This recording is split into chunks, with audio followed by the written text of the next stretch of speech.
meaning found in Christ ultimately exegetes, meaning that it explains our life. It gives our life meaning, purpose, all of that. It's bound up in that word that is the expression of the inexpressible. So we will never ultimately have totality knowledge of God. And the Eastern Fathers like St. Gregory of Nyssa, they even speak of how we will forever be going up into God. We will forever be moving up into God, learning more and more. And that's great because that means that you'll never be satiated. You'll always want more. So as you're enjoying the experience of God in the process, right? You're not going through process philosophy that's never giving you truth. It's just moving from truth to truth to truth to truth, more truth. Rational, sane, objective, ordinary people commit acts of atrocity. You want to be connected to something that has a value and reality independent of your egocentrism. You can't replicate that in an experiment. You're missing the point. That's what meaning is.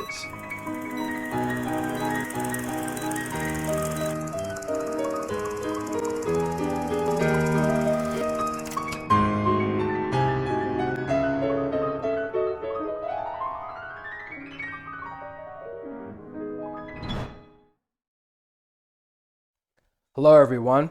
Welcome back. This is the Kyle Maxwell podcast. I took a year off. I was doing lectures. I went back to school and overall just had a break from doing the podcast due to other circumstances. But we are now back, and this is episode 16, season 3 of the Kyle Maxwell podcast. And to kick off the season, I have on a phenomenal guest today by the name of Jay Dyer. Jay Dyer is an American author, philosopher with a degree in philosophy. He has a segment called Jay's Analysis where he dives into the various topics, geopolitics, religion, philosophy, ideology, and the like. He also hosts the 4th Hour on the Alex Jones Show every single Friday, if I believe. Yes. And he has debated likes of Nick Fuentes, Matt Dillahunty, and others in the religious realm. And today we're going to discuss religion. We're going to discuss different cultural topics, ideology, and what Jay's overall hopes are as to as he influences the current cultural topics that are going on today. Jay, I'm really thankful that you're on the show today. Thanks, man. Glad to be here. Yeah, I appreciate you reaching out, and very cool to have this conversation. So I'm always open to talk about philosophy anytime anybody wants to do it, because most people don't want to talk about philosophy. They always say, let's talk about this thing over here. So I'm really actually more excited when somebody wants to talk about philosophy, because most people don't care about philosophy and don't want to talk about it. Yeah. So my first question, I have a big question I want to ask you, but I won't start off the podcast in such ways. But my first question is, who is Jay Dyer, and what is your goal with your content? What message are you trying to relate to your viewers? That's a tough question. I think there's a lot of different Jay Dyers, in the sense that when I started out doing this, it was mainly focused on religious topics, and it was also focused on film and film symbolism and analysis. And then I decided that that was a little too narrow. I had a lot of other interests. Yeah. So when I was doing my undergrad, I was studying not just philosophy, I was also taking a lot of film classes. So I kind of wanted to integrate all of those things together. So I started doing a lot more essays on geopolitical topics, a lot more essays on espionage. I was doing my grad work on after undergrad on espionage and philosophy and spy literature, and how those realms kind of overlap in terms of propaganda. Studying the Cold War pretty in depth. Now, for people who don't know what espionage is, did you want to briefly explain what that was? Yeah, it's just spycraft, specifically what I was doing was studying like the time of the Cold War. Ian Fleming. Actually, he predates the Cold War. He was doing spy work in World War II, but yeah, he was spying on the Axis powers because he was a British intelligence operative, high-level naval intelligence, and he was the author of the James Bond franchise series. So he's sort of known for that, but he was a real-world spy figure. So I was really interested in that topic and how it overlapped with film, and how film is kind of a perfect medium for propaganda beyond just telling stories. So I did a lot of research on media propaganda and how that all works. And I just started kind of blogging back in 28, 9, 10, 11. Had a small audience back then. And then I kind of took the natural course that a lot of people take, which is that you start blogging, you take all of those essays that you've written over the years. I wrote hundreds of essays in my 20s, and then you put those into books, right? And then that kind of led to doing podcasts. And then that led to doing more and more video work.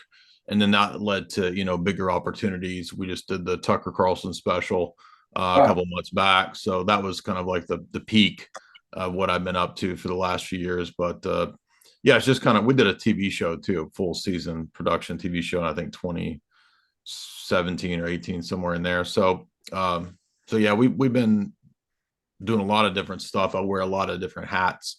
And that's just because I think we live at this inflection point where if you do what we do, you can kind of let more and more of yourself come out, and you can be, you can find an audience based on the things that you're interested in, I guess is what I'm trying to say. Sure. So the more things you're interested in, the better for growing an audience. What do you think if you had to summarize your goal in one sentence, like what would that be? I have a lot of different goals, I guess. I guess, well, I'm married, so, I want my wife and I to have a good life. So I try to, on the earthly plane, I try to do things in a wise way in terms of managing money, we have a couple different businesses, investing, all of that kind of stuff. On the spiritual plane, I want to be an influence in a good way in that regard. So that's partly why I do a lot of the debates with the atheists and Muslims and other traditions, is to try to do, apologetic work for Orthodox Christianity, because I'm an attendee and a member of an Orthodox church. So I try to promote that. I also try to do, things on a personal level just that I enjoy. So there's a lot of different goals, but I guess overall it's to try to do, good things in a spiritual sense. Okay, that's great. Now, I wanted to dive into, obviously, because you said you're Orthodox Christian. So, the topics of Christianity, especially nowadays, are kind of odd, because we're at a peak in Western civilization where the underpinnings of Judeo-Christian values are now under, I wouldn't say attack. That sounds a little bit exploitive, but they're just under question, and everything seems to be coming under question, especially the topic, especially Christianity as particular. And America is known to be the melting pot.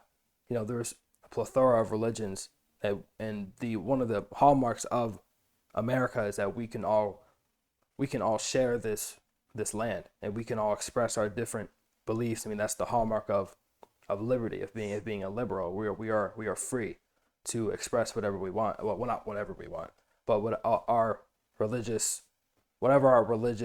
preoccupation is. Right. But why do you think Christianity per se always seems to be the particular belief that is always under question, besides it being obviously a third of the world's religion? But why do you think it is Christian values per se that are so intimidating to non-believers or whatever ideology you're a part of? What do you think it is about the Christian faith? Because I've always seen that, you'll never see someone poking fun at Buddha. Like, that's not funny. Like, you'll never see someone making fun of like a dragon from some like Eastern country or something. You'll never see someone making a meme about Fard Muhammad, because it's just not funny. Why do you think it's the Christian faith per se that we're always making memes about Jesus? We're always making jokes about this faith particular. Yeah, I think there's a lot of reasons why. It's not just one. I think that, Christianity makes exclusivist claims. And so that's tied to, objective truth, the idea that truth isn't relative, it's not purely subjective. There are objective truths and principles that everybody must match up to. And in Christianity, you have in John 14:6, I'm the way, the truth, and the life. No man comes to the Father but by me. So Jesus is even making that a more restrictive exclusivity when he says that the only way to eschatological salvation is through Christ, through his church. So that's a heavy claim that I think a lot of people have problems with, just because a lot of, if you believe the Christian worldview, then you believe that man is fallen. And so man has a proclivity to reject God, to turn against God, just because he's a fallen human being. And so there's that going on. There's also, geopolitical powers and forces that would like to undermine Christianity because it has a stabilizing social component to it. I'm not saying that it's only about social warfare or cultural warfare, but Christianity does promote, the idea of the sanctity of the individual, the made in the image of God. So you have rights that are based around divine law. The Ten Commandments is a really good blueprint for how to have a healthy society versus one that falls into tyranny, to have rule by law, these kinds of things. These are all, biblical values, you could say. And so if you're a technocrat, if you're somebody like, Klaus at the World Economic Forum, or if you're Noah Yuval Harari, I mean, they actually express this in their writings, that it's time for these older religious notions to go away, because we're evolving into a new kind of transhumanist dataism, is what Harari calls it, which he says will be a new religion of the future. So the new religion of the future, and this is other thinkers too, like H.G. Wells, he said the same thing like 100 years ago. You have to get rid of the roadblocks to that. And Christianity, with its classic notions of nations or ethnos or people groups, nation states. I don't mean nation states in the post-Enlightenment revolutionary sense of a nation state. I mean the older idea when Jesus says in Matthew 28, go forth and baptize the ethnoi, the nations, the people groups that go back to the chapter Genesis 10 called the Table of Nations, where you have the outlining of all these different people groups. There's this tendency to rebuild Babel, I guess is what you could say, from fallen man. And so the attempt to rebuild Babel, which is all the world under a single kind of world government model under Nimrod from Genesis, early on in Genesis. I mean, that same idea is a recurring spiritual movement that never really goes away. It's all the world empires are kind of a attempt to rebuild Babel. And I think that today we're in a more dangerous situation where you have really powerful international steering committees, CFR, Bilderberg, these kinds of things. They really do want to push and openly have called for the creation of a technocratic world government. And so the things that stand in the way are identified by those writers, by those elite, by those technocrats in their own writings. And one of those is traditional Western religion, in particular Christianity. So that's one of that's another reason why, on the geopolitical level, underneath the spiritual level of the exclusivist claims of Christ about Christianity. So yeah, I think those are the main two reasons. We could probably think of other reasons too why. I mean, I think you could also say that in the realm of so-called Christianity, there are a lot of hypocrites. There are a lot of people that, don't really follow the religion, but follow a pseudo version of it. So there's a lot of, goofy mega churches and kind of ridiculous stuff going on out there, which I think furthers and fosters the idea that it's a hypocritical religion and undermines the idea of religion itself. Ultimately, it's kind of producing a lot more atheists, I think. And really, the idea of Bible and Christianity itself has been under attack, at least since the Enlightenment. I mean, in the West, that's really when you get the outbreak of the phases of atheism that would really kind of, wash over the entire West. And so now we're kind of at that phase of where we've even gone past the classical progressivist notions of Enlightenment atheism with people like Hume and skepticism from people like D'Holbach and these characters and the French revolutionaries. Now we're getting into postmodernism, where things are just getting kind of crazy. We're getting like full on breakdown of the older liberal values, because the older progressive liberal values of, classical liberalism or 20th century liberalism, those are now breaking down because they weren't really founded on anything other than, in many cases, what's called negative liberty in political philosophy, which is just the idea that you don't have a positive worldview or a positive idea of what your culture represents or what your state represents, but you're basically defining your nation state, like America, as a nation that is not big government, that limits big government, right? So that's negative liberty in the Enlightenment sense, but it doesn't provide a lot of positive values beyond things like pursuing life, liberty, property, or life, liberty, happiness. And so that utilitarian presupposition that's in the Enlightenment ethos, especially in the American idea, the spirit of America, I think America's kind of at a crossroads where it would have to choose between its competing founding ideas. So I don't think America was one idea. I think it was a combination of, Roman law, English common law, biblical Mosaic law, the founding fathers looking back to Roman statesmen, even Machiavelli plays a role in it. And the Enlightenment, Freemasonic, revolutionary philosophy ideas. I think all of those things were kind of in the melting pot of American ideas, and America would have to choose which route it wanted to go in terms of those ideas, in terms of what it wanted to be more consistent with. So did it want to go down the route of being more consistent with Enlightenment atheism, or does it want to go down the route of being more and more of a Christian nation? I think it obviously chose the route of the Enlightenment atheist pathway, and that led to it becoming this interventionist, internationalist power, Pax Americana, and that has contributed, I think, more and more so to its demise. And it's kind of, I think we're reaching the point where the American empire is going to start to crumble. I like that part when you quoted Matthew. He was the way, the truth. I think I want to bounce back. I want to bounce this at you. I want you to tell me what you think about this. The reason why I think like the Christian faith, like per se, is so under attack is actually because of its truth. And I actually think the degree to which you can satirize, and to the degree that you can deconstruct and make fun of something, is the degree that which is true. Because if you pay attention, and this is back in deconstructionist theory, this is back in postmodernist, you'll read people, and then they're always attacking the Judeo-Christian belief. And I look at it as from a psychological perspective. I'm a psych major, just to throw that out there. I look at it, so aside from a philosophical reason why the Christian faith is so potent, if you look at it at a psychological perspective, it's if this is true, then this must be true.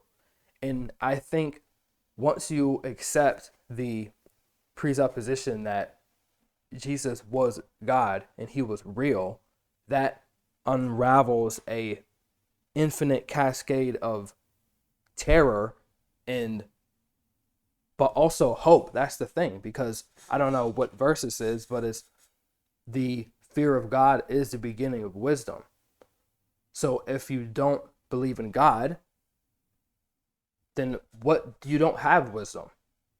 You just have a bunch of conflicting knowledge. You just have a bunch of conflicting things that can be true. You have conflicting presuppositions. And I think people, radicalists or leftists or atheists or materialists, the longer they can stave off this idea, as long as we can just get rid of this pesky idea that there is some type of transcendent out there, hold on to ambiguous conflicting presuppositions. Then we can, because the Enlightenment idea isn't to come to this. People Derrida and Foucault write this verbatim. The idea isn't to have this sort of objective truth. The idea is to have this this dialectic. I hate using that word because it makes it sound kind of cuckoo, but it's to have this ongoing dialectic. It's to have this ongoing conversation, this ongoing of verisimilitudes, of this might be true, or I have this thing, or I have this dualism here. But if you accept this idea that Christ exists and he died and he rose again, then that means that, okay, well, if there is such thing as transcendent, then that means what is in front of me, there is more to what is just in front of me. And if there's more to what is just in front of me, that means that these things that I value, my very sense itself, all of this, it completely cascades into this unraveling. Well, if I don't have this, then that means that there are things that exist that I can't see. And if there are things that exist that I can't see, then that means there must be something more than this. That means that my career or my 3 letters after my name are not the most important thing anymore. And that there's some type of transcendent value. And this line of thinking, this is how depressive and anxious people think. They think if this, then that. They go from the occurrence to the abstract. Well, this means that my whole world is coming down. That was Nietzsche wrote this word for word in his Will to Power. He said that I'm gonna get them trying to remember this. It went from God is good to everything is false, a Buddhism of action. And I always that verse has stuck with me forever because it has went from when he was writing in Will to Power about the rising ideologies in Germany at the time, God is good, to everything is false. And so what he meant by that is you just don't lose faith, and he wrote this in Beyond Good and Evil as well. You just don't lose faith in your ideology. You lose faith in faith itself. And you have to be reborn into something different, something that is more than yourself. So I don't think it's not Christ that is offending the more radical types, because that can do nothing but help you. It is the repercussions, if there is such a thing as Christ, then that means I have to change something. Exactly. I have to accept something. I have to change. So I think that's an important distinction, because it's not that they're denying Christ, because you can't deny something. I mean, that's just a basic law of logic. You can't deny something that doesn't exist if you don't think that Christ exists, or you can't say that there is no God. That's why I never understood the atheist movement, because you're claiming, you can't claim a negative. You can't say that you can't make a definitive claim that there is no God, because you're saying that there is no level of, it's a universal claim. There is no level of evidence that would make you believe in such a thing. So you can't claim its non-existence. So I don't think it's the existence of God or the existence of Christ that people are so vehement about. I think it's if such a thing exists, then I'm in trouble. And it's for my best interest if I can make as much people as possible believe that that's a bunch of bullshit. So what do you think about that? Yeah, I think you're right there. I think that's a point we've made. I mean, it's kind of the point in John 3 when Jesus is talking to Nicodemus, and he says to Nicodemus that the darkness hates the light and does not come to the light, lest its deeds should be exposed. And that means that it would require them to change. And I think you're absolutely right that people sense deep down that, wait a minute, if this is true, then all of these other things would necessarily follow. I think that's totally right. I think deep down people kind of do that mental, inner calculus, and they figure out that, and that makes them have that initial, vehement reaction against it. Exactly like you're saying. I think, I mean, sorry to cut you off, but in that logical deduction is that runs counter to the postmodern, post-structuralist way of thinking itself. Because Hume didn't believe in causality.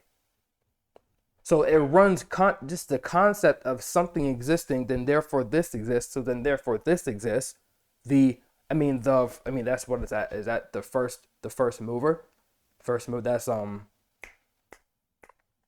Aquinas is I'm gonna get this wrong. The first mover. Who was the one that said that? Yeah, you could. That's kind of his argument from remotion, that you would Yeah. have that it would go back to some first cause. But that Everything is contingent, so there must be some non-contingent necessary that meaning. contingency itself, that runs counter to the post-structuralist or postmodern way of thinking, because in that world, nothing is contingent on anything. I can have my cake and eat it too. I can feel like a man and be a woman. I can feel the certain way and not act on it, and therefore that isn't who I am.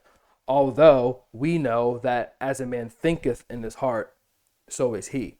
I can just think about little boys and girls, doesn't mean I'm actually going to touch them. So therefore I'm a good person because I'm not acting on it. They want to, sorry to use they, that mode of thinking runs contrary to the Judeo-Christian way of thinking. If so, then this. And that's where science even began with. It began with a religious exploration, that there is some sort of intelligible universe, that there's something contingent upon this matter. Something cannot come from nothing. So just the very idea of there being some sort of first mover, there's some sort of objective reality, some sort of like definitive statement that gives birth literally to this thing we call the earth and life. That is crippling to a world where you can have everything you want and there be no contradiction, because contradiction is the point. Yeah, I think the Enlightenment started with Descartes deifying the human mind. And so what religion did prior to that, it placed the divine mind in the divine, in God. It was outside, exterior to man. What Descartes did, yeah, according to Louis Dupre, I think he's from Yale, historian of religion. He has a really good book called Passage to Modernity, and he talks about how Descartes basically took that divine mind concept of the ancient medieval world and smashed it into man's mind. So now the individual's mind becomes the paradigm, and it's attempting to function as the divine mind used to function. But because the human mind is finite, it can't pull this off. So this immanentizing of the divine mind that begins with Descartes, ironically, even into human Kant, it's still very rational. It's still basically psychologism. It becomes solipsism. And so the solipsist division, the Kantian divide from the noumena and the phenomena, this ends up being the very seed that would destroy the mind itself and man's identity, man's dignity itself. Because now that we've immanentized everything and we've placed upon man the burden of building a kind of a system building project of creating and giving meaning to totality reality, because man's a finite being, obviously that quest will fail. It must fail because they've already banished God. And it's kind of like Sartre said. He said that, you could look at it like the ancient medieval world said, essence precedes existence. No. Now my existence precedes and will determine what essences are or are not. In fact, I'm going to throw out all the essences and my existence. So it's man's kind of Faustian bargain, his own self-will projecting himself. But here's the thing. It ends up undercutting his own identity because he eventually deconstructs all reality, including himself.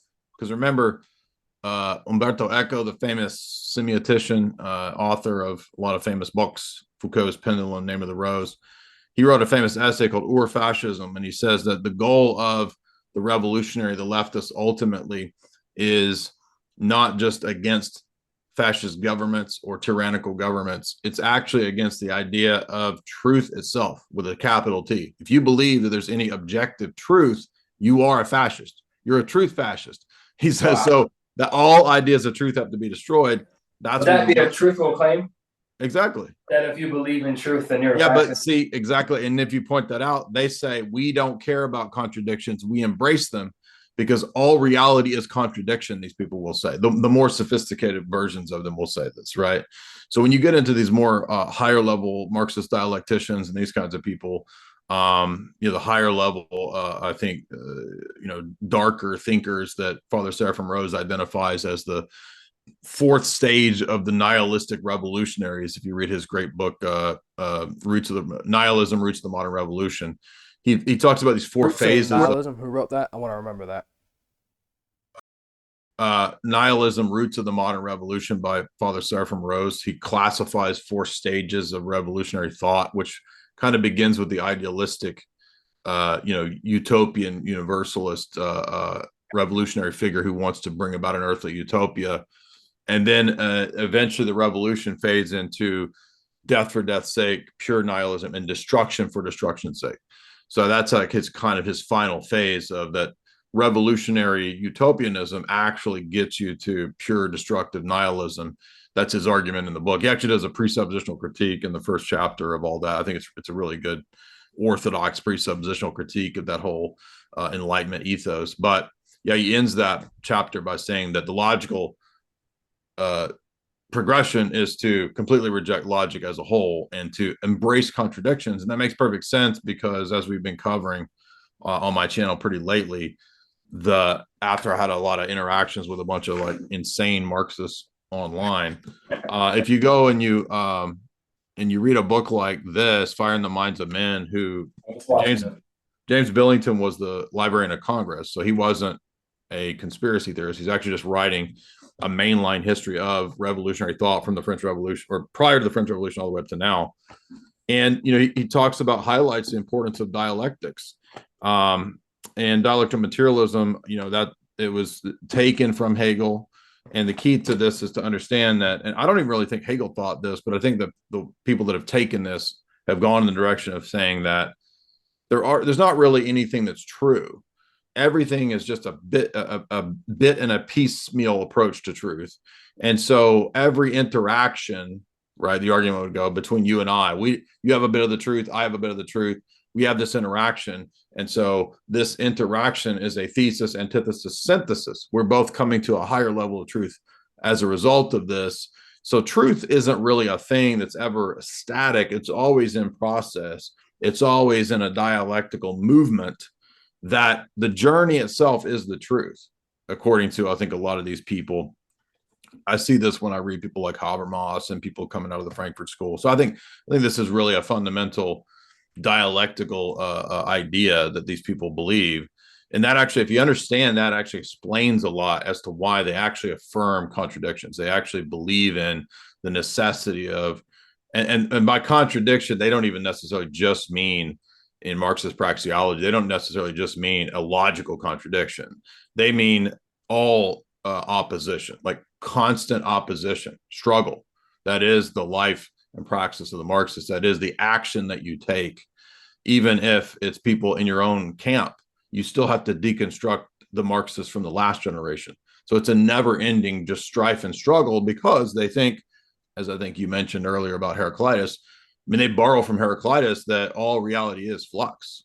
So they're just furthering the process by going along with reality itself, which is pure flux, and atoms and molecules and everything just bashing together to produce the synthesis out of that.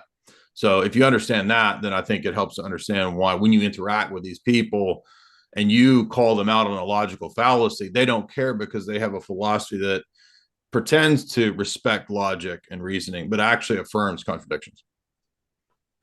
Now, I want to get into Marxism and stuff later in the conversation, but we'll save that for later. I want to ask you, so we talked about truth, we talked about God momentarily. What is truth, and how does one come to truth? What is truth? I would say truth ultimately is a divine person. I think it's what John identifies in John 1 as the Logos. The Logos is not identical to Hellenic Greek philosophical conceptions of the Logos. I think John was using that term to speak to a lot of Greek reading, Greek speakers and Greek audience, to bring them to Christianity. But a lot of times people mistake this as if it means that, John is saying the exact same thing as what the pre-Socratics are meaning when they say Logos, or Marcus Aurelius when he says logos. I think he's using that term to direct people by saying what you're calling logos or truth or word or explanation or meaning, whatever, that's actually what we've got in Christianity with the second person of the Godhead. Jesus is that logos, is that truth. So truth ultimately isn't abstract. It's not ultimately propositional. There are abstract truths, there are propositional truths, but those are created truths in our worldview that reflect an uncreated truth, which is not abstract or a force or impersonal, but personal. And so this is a very unique element to biblical religion, ultimately, I think, to orthodoxy, that the highest level of the absolute is not impersonal. A lot of world religions, Hinduism, something like that, the absolute is ultimately an impersonal, unknowable whatever. And if ultimate reality is impersonal, you kind of get a worldview that is all illusory, or it's all dysteleological, meaning it lacks purpose. And there's a lot of implications for your philosophy, for your worldview, if you have a presupposition that ultimate reality is impersonal, therefore dysteleological. It means that you can't ultimately have purpose within that paradigm, within that worldview.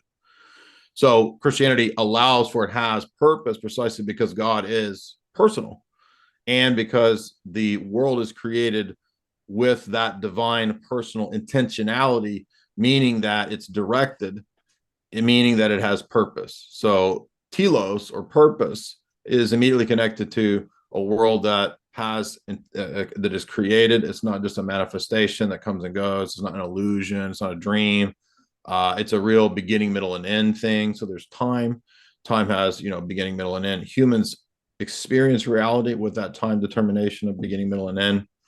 Augustine, for example, makes arguments about this in his famous book Confessions, where he talks about how even in seeing things in beginning, middle, and end, it kind of in a way points us to God, so who is outside of time. And so time itself kind of has to be grounded in something supra-temporal, outside of time.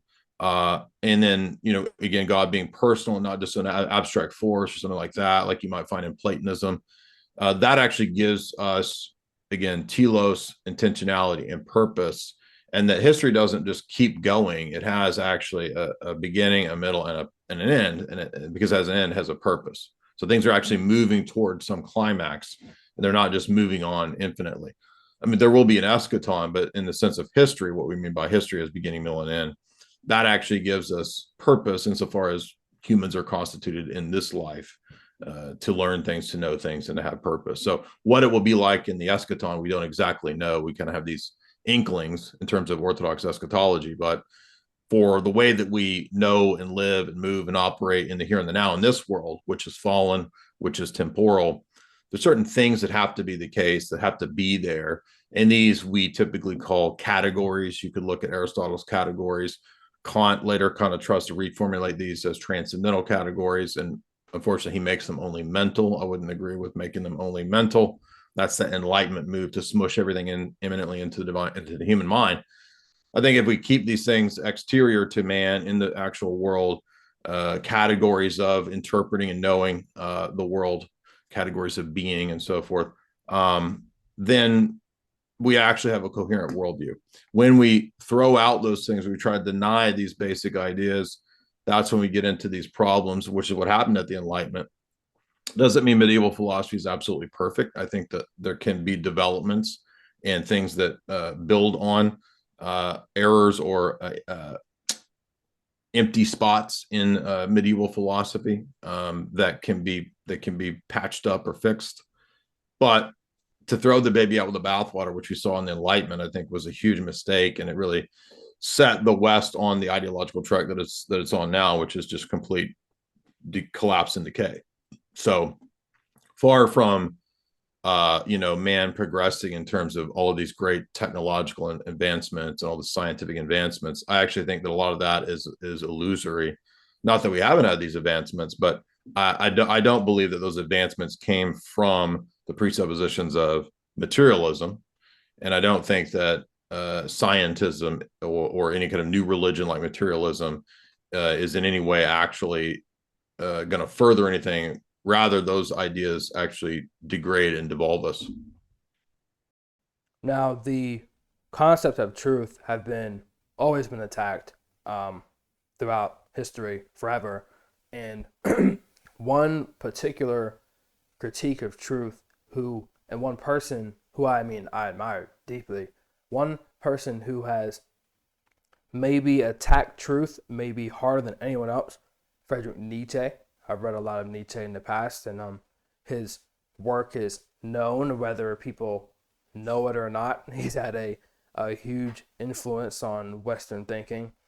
And if you read Nietzsche, he, in his letters, especially Will to Power, but when he just used to write on truth, there is this one passage where he was talking about truth as the mere fluxing, how we were talking about, of words and sounds, and which then later rose up to postmodernism. He would think when he was critiquing truth, he said is the reality itself contained just by words? Are we just restrained by words?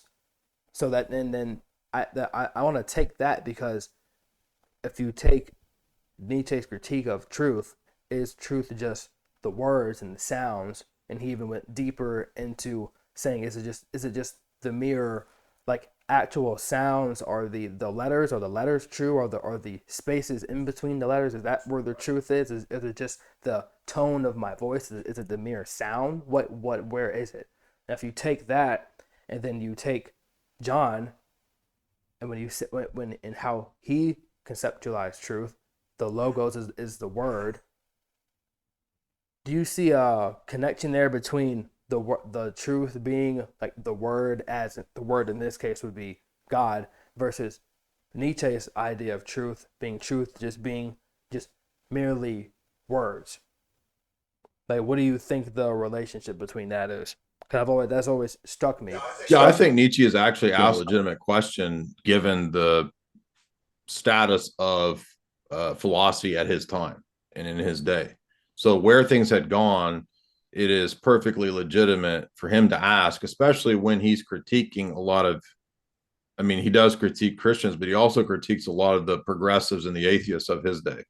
And he says, you have the same idealistic universalist notions of truth, of promoting your atheist gospel. Even makes fun of the atheists. He calls them the pale atheists, and makes fun of them as the new evangelists.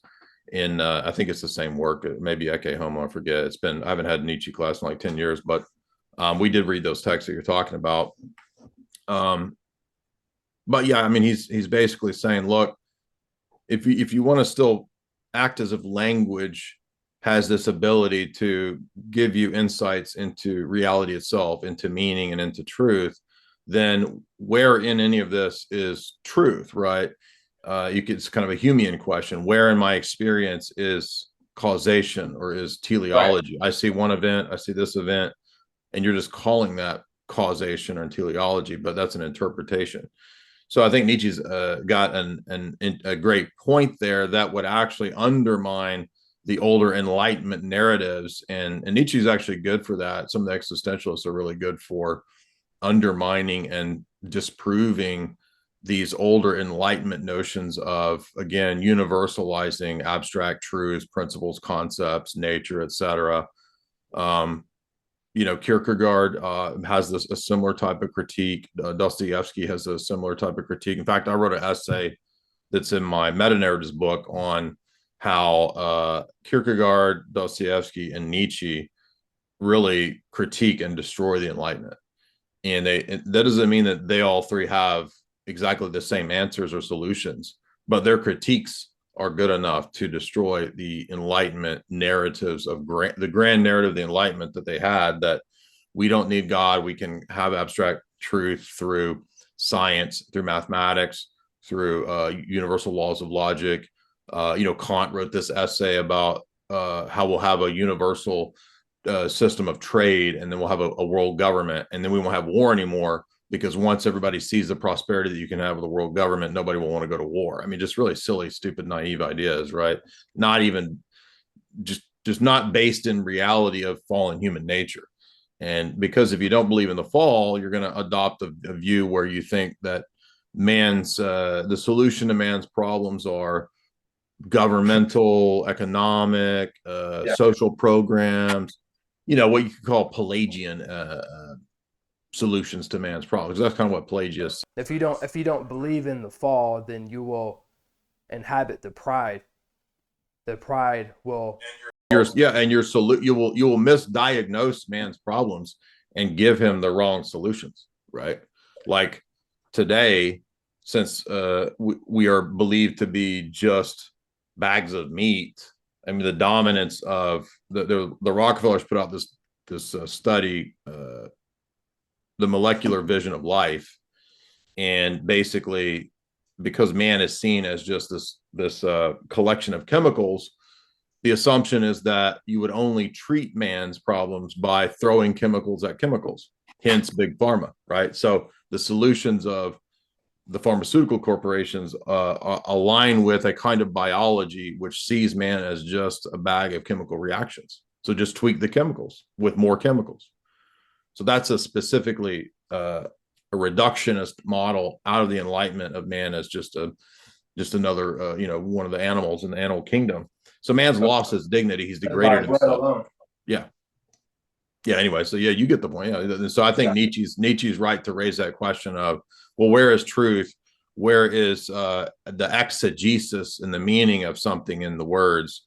And I think that when John calls Jesus the Logos, a few verses later in John 1, he also says that he is by saying he's the Word of the Father, it says that he exegetes or explains the Father. And so meaning found in Christ ultimately exegetes, meaning that it explains our life. It gives our life meaning, purpose, all of that. It's bound up in that word that is the expression of the inexpressible. So we will never ultimately have totality knowledge of God. And the Eastern Fathers like St. Gregory of Nyssa, they even speak of how we will forever be going up into God. We will forever be moving up into God, learning more and more. And that's great, because that means that you'll never be satiated. You'll always want more. So as you're enjoying the experience of God in the process, right, you're not going through process philosophy that's never giving you truth. It's just moving from truth to truth to truth to truth, more truth. Whereas in the process philosophy idea that we talked about a minute ago, you never have truth. Everything is relative. Even in the process itself, you're supposed to be, oh, well, it's just raw experience. Well, raw experience doesn't have any meaning if there's no truth. Jay, who is God? And why should someone believe in God? I think God is the Trinity, Father, Son, and Holy Spirit.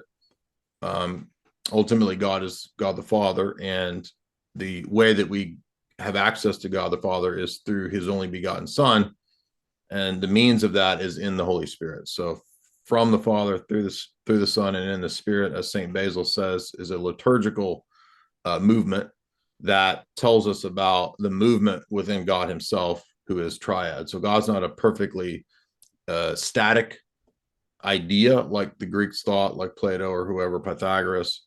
God is not a changing being in the sense of being one thing one day and something else another day, but there is movement within God, which is the communal life of the triad, without there being change or without God being passible. And so there's a dynamic stasis, which is the term that the Eastern Fathers use about how God transcends dialectics. So he's neither purely one, nor is he only three. That would be polytheism, but he's one in three, three in one.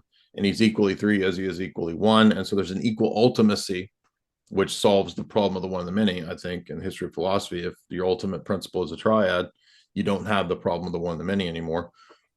So that's who I think God is in terms of his metaphysical, quote, definition, even though we can never really define God. We can speak about how he's revealed himself. We can't exhaustively define him. And then he's known or had a relationship with through the means of, in my view, the Orthodox Church. So that's who God is, and the way, the reason that I would say we believe in God is also many. I think there's a lot of testimonies in terms of messianic prophecies in the Old Testament that Christ perfectly fulfills. Those, I think, are evidences of the inspiration of the scriptures. There's the history of the witness of the church throughout the centuries, the fulfillment of the prophecies of the Gentile nations converting, which we've seen the last 2,000 years, which I think attests to Christ being the Messiah. Philosophically, though, I think that the transcendental argument for God is a good argument for why God exists and why he must be a certain type of God and not just any God. And then my own experience, just in my personal subjective, one-to-one in terms of my life and the history of the church. All of those are reasons why I believe and why I think it's true. Now, something that's always troubled me as well, I'll just be upfront, I didn't always believe in God, especially when I was a kid, even though I was brought up in a religious household. I mean, my grandfather was a preacher. He had a doctorate in theology. And I went through a period where I did not believe, I thought there was a God, but I didn't fear him. I didn't have the fear of him. He didn't have his, I didn't get it. I didn't get why I should take this seriously. And to people who maybe don't believe, or people who are struggling to believe, I always try to put myself in their head, because I tend to look at things from a psychological perspective. I'm always trying to understand why that person thinks the way that they think. And so look at the life of, let's just use Cain for an example. Even though now, did Cain believe in God or not? That is an odd question, because he was kind of talking to him.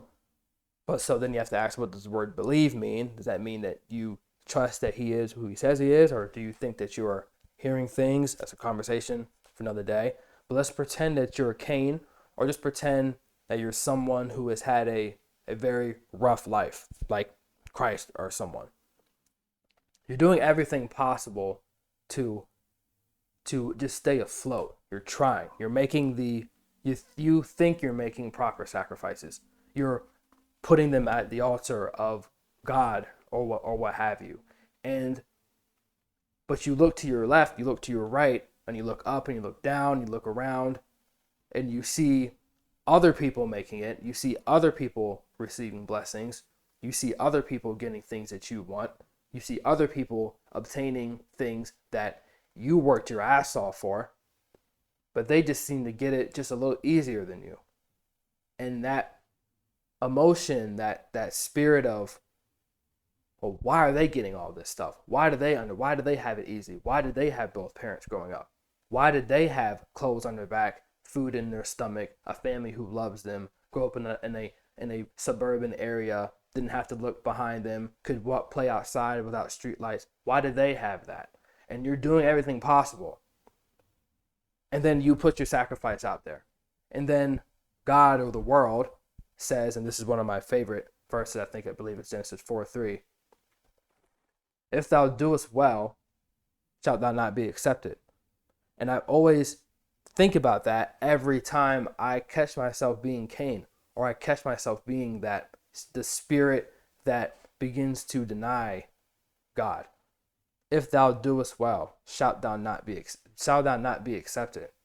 So if someone who is trying their best, or maybe they aren't, because their blessings or their efforts aren't being met, how does believing in an entity that is refusing to bless you, how does that make you, why should that encourage you to seek him further if you're not seeing the benefits of believing in such a God? Because I think some people don't believe, or some people are reluctant to it because they're saying, well,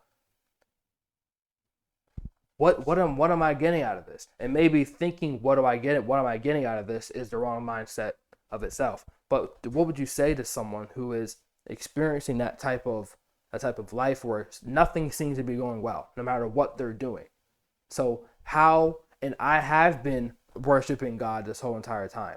So you're telling me I need to get closer to something that is refusing to acknowledge my efforts, what would you say to that person who is experiencing that spirit of Cain, who is beginning to be, who that resentment is building up, and maybe they're just ready to take out someone? Question, I guess my first thought would be that, our religion doesn't promise that first and foremost you will get temporal blessings and prosperity. You may get temporal blessings and prosperity, but there's no promise or guarantee of that. The promise and the guarantee has to do with the next life and the blessings and the prosperity there. But I do think that it's also true that God does bless us and give us prosperity in this life as well. It's just not a guarantee. But nations that have, adopted Christian principles and have been faithful to them have tended to do very well. I think that's one of the strong points of Western civilization, and why it did do well was that it had this foundation, it had this ethic, it had this moral. And so while there is no perfect ultimate promise that, you're going to have, like prosperity preachers tell you, like on TBN, that if you give $5, you're going to get the tenfold blessing of $500 back. If that's the expectation, then like you said, the mindset's wrong. The mindset needs to be, well, now wait a minute. If God is the God of the universe, then he probably knows what's going on better than I do. Right. It's kind of like the exchange that goes on in the book of Job, because Job Job has similar questions about, like, well, why are the wicked prospering? Why, if I've been righteous, am I, sick with boils all over my skin, and my wife wants to leave me, and I'm having all these issues, and that's not fair. And then after all of that, Job ends up, because he remains faithful, blessed even more than before. And in Job's case, it's not just spiritual, it's also actual temporal blessings. So, God can dole out the blessings as he sees fit. And he does at times put us through trials and tribulations to strengthen us and to weed out those that are just there for, a quick buck, just there for the here and the now. So yeah, I think that's the lesson that we're supposed to get from the Cain and Abel story, which is that Cain's heart and his mindset was wrong. Yeah. And I watched a video you were talking about. You were looking at that book that you just put up, the Fire in the Minds of. It was Fire in the Minds of. Sorry, I forgot the name of it. Yeah. Fire in the Minds of Men. You were speaking about him, but you were also talking about Plato, and you said that Plato was a communist, and that was very interesting. And I want to ask you about that later on. But I also think that, and that was quite a while ago, but I think that and tell me what you think about this. I think Cain was the first communist ever in history, and I'll explain that. I'll try to explain that, because if you look at the story, Cain and Abel, and now it doesn't come out and say that one's sacrifices was better than the other. And there are some conservatives who will argue that Abel was it was a blood sacrifice, and Cain was doing something that wasn't, and they'll try to argue it or whatever. But I think that the spirit of that revolutionary Marxist communist spirit first manifested itself in the book of Genesis with Cain, because Abel was obviously he was doing something right, and we get a hint that he did something right, because God said, if thou doest well, shalt thou not be expected. So we can infer that Abel was doing well and Cain wasn't. Cain was expecting the same outcome. Cain was the spirit that wanted equality of outcome. He wanted the fruits of his brother's labor. And that spirit manifested itself at that point, and that's what we're seeing play out today. Well, someone who put in the work, who saved their money, who didn't drink every week, drink and party and go out every single weekend, who didn't sleep with women and whoever they wanted to sleep with. I put in the work. I studied. Why should this other kid get the same level of opportunity as the Asian kid when the black kid or even the white kid in this instance, because white kids are getting just their applications are getting tossed at the expense of minorities and at the expense of other people because of this whole woke stuff going on right now. But he wanted an equality of outcome. And I think that story is important. And you made the connection with Job, because it's like when Job was, confessing to God, what are we doing? And the whole thing was literally a test to see his faith in God. And he says to Job, and this is a verse that's always stuck with me. He said, "Where were you when I layeth the foundations upon the earth?" So Job was bitching about his problems, and Cain was complaining about his problems, and people nowadays are complaining about their problems. I complain about my problems.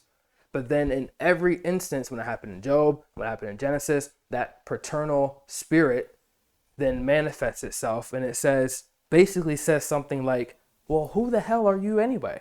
Where did you get this idea that the world does not revolve around you? Where did you get this idea that you were promised some sort of reward? Yeah. God said, y'all shall be accepted. He never said you were going to get a Maybach. So I think when people can look at that story in that kind of sense, I really do think that he was the manifestation of that Marxist ethos, because it's a spirit envy. And I've always thought Marxism is grounded on envy, right? That it's not fair. I deserve what they've got. We'd all deserve equality. But ironically, that's actually greed. Like, if you want what other people have, if you're envious, you're actually engaging in greed. But Marxism pretends to want to get rid of greed, right? So it's actually based on greed. So I think you're right. Cain is the sin of envy, right? Because ultimately that dialogue becomes a question of, well, do you love your brother? And he says, am I my brother's keeper? In other words, I'm not responsible for him. I don't care about him. It's about me. So that movement towards self-worship, that movement towards, like you're saying, envy, greed, that is the spirit of communism. Yeah, I think that's a very insightful point. So speaking of that, we might as well go into that, because I really did. You've done a lot of work on Marxist ideology and Marx and Hegel, and you've done a ton of analyses on that. And something that really always bothered me about the whole Marxist thing is that, and I want to know your opinion on this. Now, if you look at the actual revolution, where people were really like going in the streets and they were like really like causing havoc, like during the 1917 riot, where they were really about that life. And I think that kind of, and then rugged Marxism came about with people like, I think his name was Gramsci, who then insisted that this sort of like milquetoast Marxism that Karl Marx put forward, that's not enough. We need to take it into action. We need to take it in the streets. We need to get into the schools. And then that led to critical theory and critical race theory and what have you. I think a lot of people like to latch themselves on to Marxism as like an identity, as like I'm in this club, not like, but they're not actually like about it. They don't really believe, like to each according to his ability, from each according to his need. They're not really about that life. They just want to be seen in this group of people who are just the adversarial spirits, this group of people who are just resentful and they're jealous and they want the fruits of other people's labor.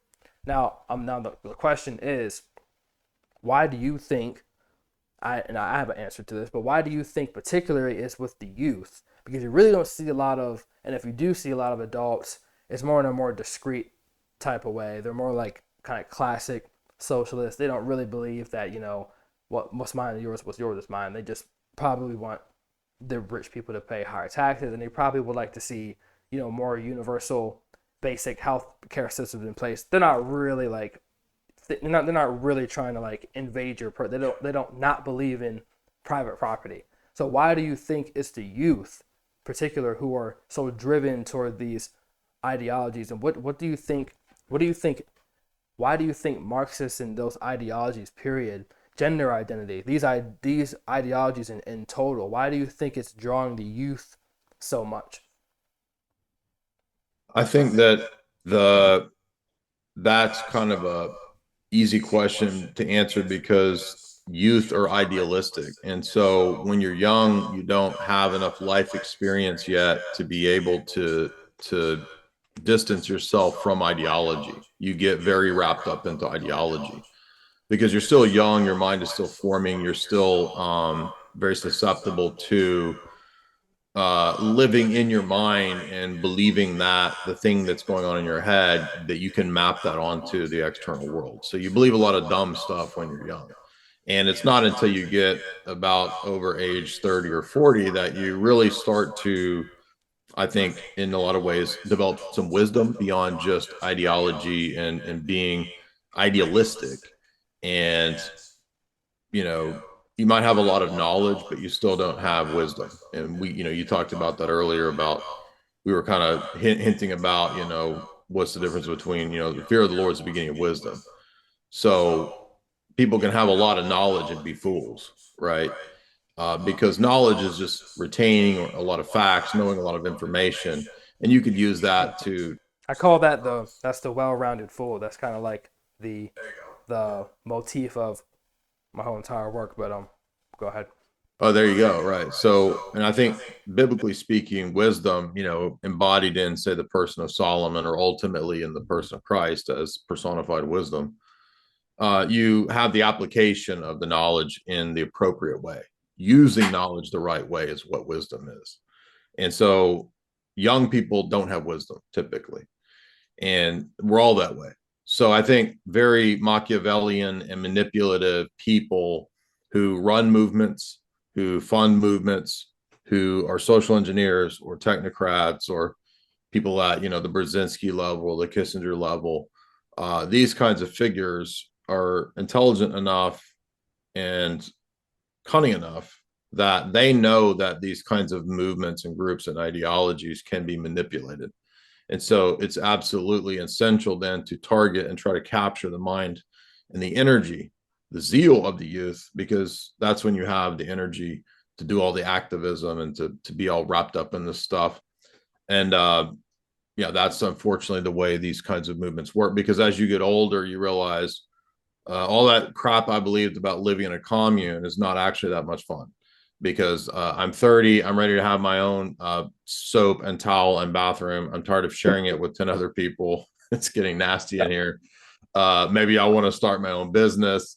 And as you get older and you decide you want to have your own business in your own house, all of that crap you were spouting in your 20s about universal basic income and everybody living in some socialist paradise, it's not as fun as you thought. And you wise up. So you get older and you gain wisdom. And I think those are the obvious kind of reasons why real Marxism appeals to the youth. We know this in the Mao Cultural Revolution, that Mao focused on the youth because he turned the energy of the youth against the older generation to get rid of all the Chinese traditions. So it was very useful in that way. That's, I think, the most obvious reason why it's a very powerful. You can grab the energy of the youth, you can turn that to a lot of culture destruction and culture warfare.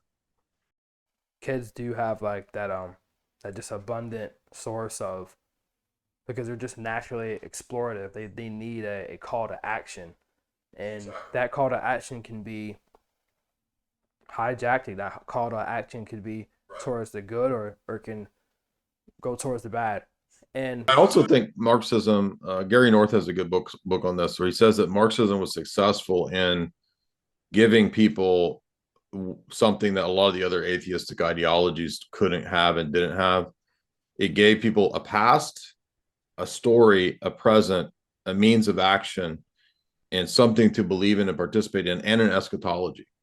And so Gary North actually argues that Marx's religion of revolution is an immanentized atheistic version of Christianity, where the millennium, the end time, eschaton is just put into this world of a supposed future, workers' paradise, libertarian withering of the state, technocratic utopia, however you want to formulate it.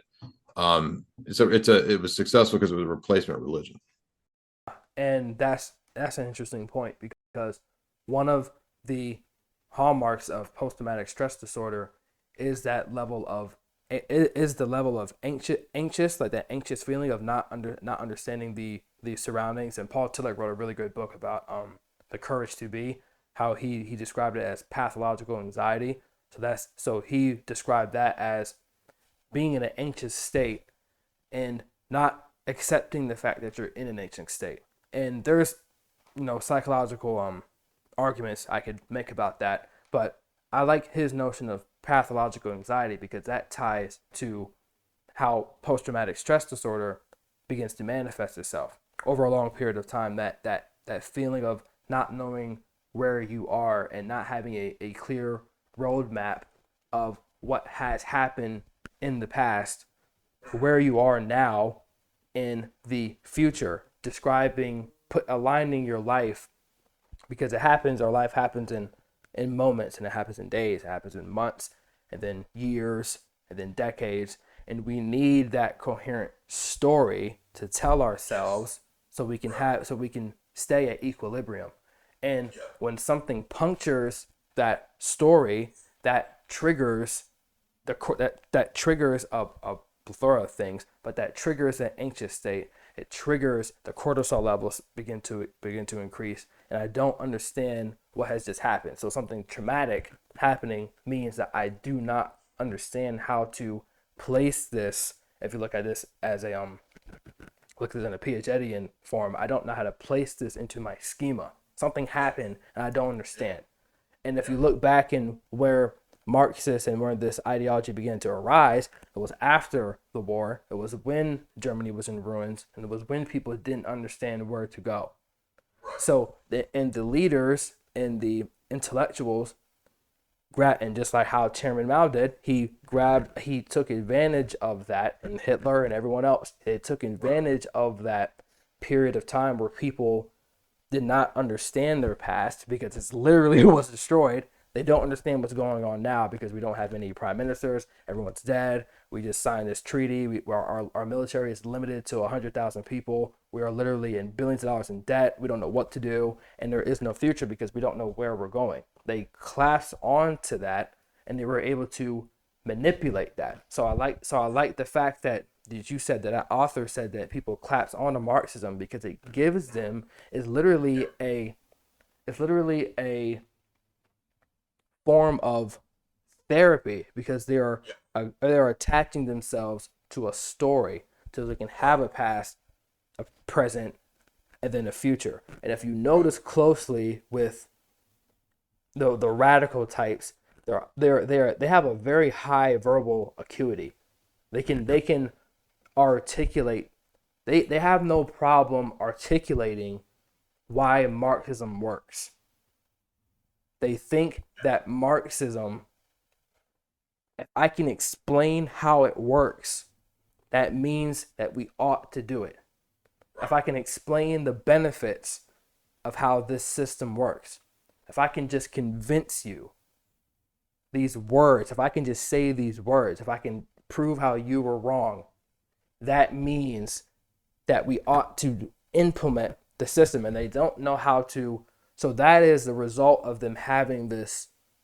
That's what an ideology is. It's a form of knowledge that has decayed and refuses to update itself to the new world, to what's actually happening. They have a system, they have a schema that they refuse to update.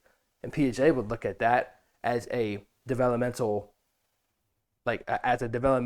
problem, like you're like an arrested development kind of situation. Yeah, and Freud would look at that as a a level of developmental fixation. You are not updating your present schema to the future. They think that they can just explain it. And something I've always realized is always with if you ever encounter one on Twitter, highly they really like to live on Twitter. Those like trolls. They think that if I can just like convince you, if I can just show you how it's right, then they make that jump from this can exist on this piece of paper, and then they say, so they make that jump. It's like, okay, well, I just proved to you that this is how Marxism could work. It's like, okay. It doesn't, nowhere in that does that suggest that these policies or this, that means that we ought to make that jump. And that's like, that just goes back to Hume. Just because it is, you can't derive the ought from the is. And they make that leap. And that's something that's always puzzled me, because I'm like, how are these people, how do they not understand that they're making that leap? Just because you can prove that something, especially if you're talking about something like a worldwide economic system that you're trying to implement. If you're saying that this could work, or if we just give everyone this universal salary here, and if we just subsidize this, if we just take away this, and if we just put this, then that would work, because, oh, that didn't work because Stalin and Lenin didn't do that right. And if they were to do this, they have that idealistic, perfect painting of what Marxism should be. The doctrine itself is unerring. It's perfect. That is their God. This is perfect. This is the perfect doctrine of Marxism. And anything that deviates from this isn't a result of the failure of this doctrine. It's the failure of you. It's the failure of the leaders to do it properly. Have you ever realized that they always disassociate the failings of their ideology? They do that with people. They do that with detransitioners as well. The doctrine of gender ideology is sound. That exists. Now, if you happen to, Jay,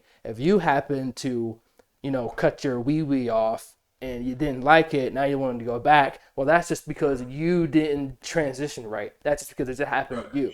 It's not a fault. It's not a fault. Vegans are the same way. Vegans have this thing of like, if you were malnourished in trying to be a vegan and you quit being a vegan, it's because you didn't do it right. It's a religious commitment divorced from reality. Yeah, I've always seen that, because it's like it's something very, it's literally like a religion. It's literally their religion. Wow. Yeah, I wrote an essay about this how this manifests within even the Orthodox world, with people who spurg out in the Orthodox world. But it applies to evangelicals. It applies to people in any kind of situation where, like a traditional Catholicism that's very obsessed with medieval scholasticism, where people have personality traits that are unstable, that manifest in these bizarre sort of overly zealous ways that actually show exactly, I mean, I'm not a huge Freudian, but the point that you were citing about actually makes perfect sense, that the fixation actually is a manifestation of a lack of maturity of the person properly developing and being integrated as a person. They're arrested at this point of obsession over some sort of bizarre minutia of philosophy or theology or religion or medieval scholasticism that doesn't actually affect their day-to-day life, but they're married to this idea that they've created as to what the perfect religion is, and it's in their head, and they're sort of the champions of that perfect religion. So it's a weird form of what Orthodoxy calls prelest, which is where you have this delusion that pre what? Prelest, Prelest. It's the Orthodox idea of it's spiritual delusion that basically, the fanaticism that we see that can occur in any group. It's not just Orthodox or Roman Catholic or evangelical. I mean, you can have bizarre fanaticisms anywhere, and it's usually a kind of delusion of the person building themselves up into something that they're not, in order to kind of hype themselves up that they are that thing, right? So if my ideal is to be a kind of a saint or a holy person, or even like Jesus and like that, then I create and I pump myself up as if I'm that, and then I get more and more lost in this delusion, and I even kind of think that I am this living saint, and I'm acting in a way that is totally divorced from the reality. And so it's a kind of a vicious cycle, because then the person basically excludes all evidence to the contrary that would disprove that they're hearing that God's speaking to them, right? Or something like that. Like all the evidence that would prove that God is not speaking to them to be a prophet or something like this, right? That's excluded because they've already fixed the system in their mental system, their schema, such that all that evidence is discounted from the outset. And so basically, this is a version of what we call in philosophy unfalsifiability. And Marxism has famously been critiqued as an unfalsifiable system because, for example, if someone critiques Marxism, then the Marxists can say, well, all critiques of Marxism come from a place of being bourgeoisie. So you have bourgeois. If you critique Marxism, that's bourgeois. Therefore, it's discounted because we discount everything bourgeois. Like so it's unfalsifiable. Yeah. But actually, unfalsifiable systems are the ones that are the weakest, because for a system to have to erect this fail-safe trick mechanism where the system is unfalsifiable is just a manifestation showing that it's actually a really weak system. It's not just systems, it's also individuals who act like this as if their worldviews are unfalsifiable in these little trick ways, are manifesting their own individual weak psyches and weak, fragile status, just as much as an idea can be, an ideology can be, can show its weakness through unfalsifiability. Yeah. Well, Jay, an hour and some change went by extremely fast. Hey, it was a great chat, man. I really enjoy. I'd like to have you on my podcast sometime. You have a good, wow, man. You got a good grounding there. Great. I want to ask you one last question before we go. I have this quote. I asked my last guest, John Vervaeke, what he thought about it. I think I want to turn this into I want to know, because it's a quote. I kind of live by it. It's a Plato quote. He said, "A wise man speaks because he has something to say, fools because he has to say something." And I've always tell myself that, especially on Twitter. Do I have to say something? Do I have to comment on this issue, or do I just want to participate? And so I want to ask you, what do you think about that quote? And not to get too sidetracked with what's going on, especially in the world right now. I felt as if I didn't want to comment on certain things in certain parts of the world because I feel as if I just had to say something about it. So I wanted to know of what do you think about that quote, and do you want to? Maybe I should just come out with it. Do you want to see peace with obviously what's going on in the Middle East right now? Because I want to talk about it. I didn't want to go there on the podcast because I'll just go off in that because I don't know enough about it. But what's going on in the world right now, just using the Middle East for an example, how do you think people can benefit from that Plato quote? Wise man speaks because he has something to say, and then fools because they have to say something. Because being on the outside looking in, I feel as if I would argue 90% of people, not just about the Middle East, but just topics, period, are just speaking because they have to say something. How important is it to withhold judgment and to just to look at things objectively? Yeah, I totally agree with that, and it's very applicable to the situation because most people just react, and they react in an emotional way based on this or that piece of information or propaganda even. And so, propaganda is intended to do that. It's intended to get you to just react, shut off your critical thinking skills and react.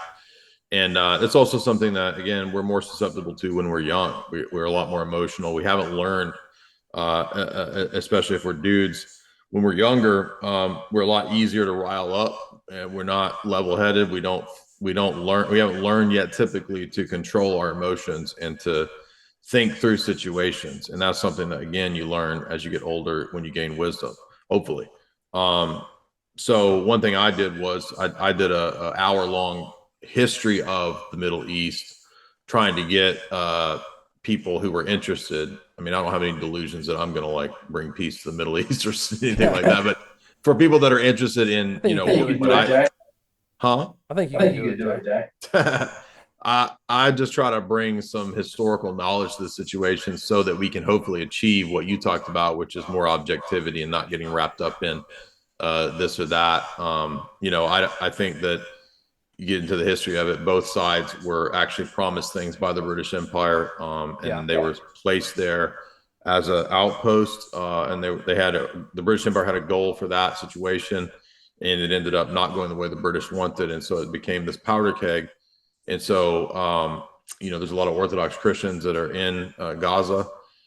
So, you know, we support them. We don't want them to be, you know, destroyed. But at the same time, the people that are in Israel have been there for a few generations now. It's not their fault that they're there. So it's understandable that, you know, that, anyway, I don't want to get into all that issue. I did a whole video on this point. If people want, they can go to my channel. Because they can go watch my hour-long video that I did on this on my YouTube channel. Half of it's for free. The other half's behind the paywall. But I go into all the history of it and give my analysis. But yeah, I think absolutely it would be nice if we could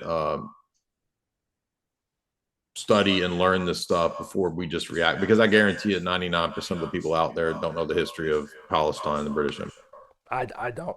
And one thing that I really want to see, I mean, I know it sounds cliche, but I don't want to be, because I asked that because, you know, I have a small platform. It's not anywhere big as yours or anyone else's, but I never want to, I have people at my disposal who listen to me, like who care about what I'm saying.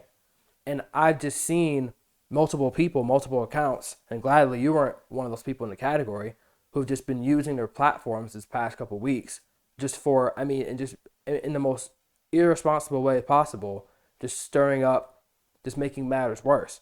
And I think it's important that we understand like what's at the root of all this is to, number one, just to be peaceful. It doesn't mean to be pacifist or let people walk all over you, but it's just to not make matters worse, not make things worse.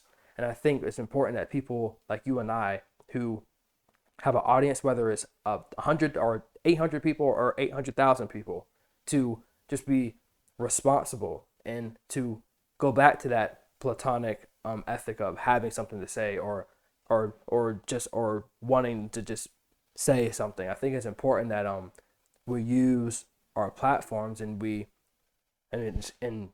participate in the logos. Like we use our words for, I mean, blessed are the peacemakers. They are to be called the children of God. Like that's how I try to put myself in the middle. Maybe people call it fence sitting, whatever you want to call it. I don't care. I'm always trying to think about how we can just use our platforms for good instead of just making things worse. But I appreciate your time, Jay. I really enjoyed this. If people are interested, you can get my philosophy book is Meta Narratives. You can get that on my website in the shop. I got 2 books on movies and symbolism. So there's a lot of philosophy of symbols, semiotics in my 2 Hollywood books. You can get those at my website, Jay's Analysis. And we'll follow you on YouTube or Twitter. It's under my name, everywhere under my name. Jay Dyer. Yeah. And then also on Rockfin, ROKFIN. It's a great free speech-based platform. So I have a channel that I push over there quite a bit. Okay, Jay, I really appreciate your time. This is a great conversation, man. Hope you keep on spreading knowledge. You're a very intelligent man, and I really hope the best for you, and just keep on educating people, and you're making a real difference. You're making a real impact. I appreciate your time. Thanks, Kyle. Yeah, let's DM me and let's set up a chat. You can come on my channel. We can talk about Carl Jung and Freud and all that. Cool, man. That sounds great. And Nietzsche. All right, later, dude. All right, man. Thank you. Have a good night.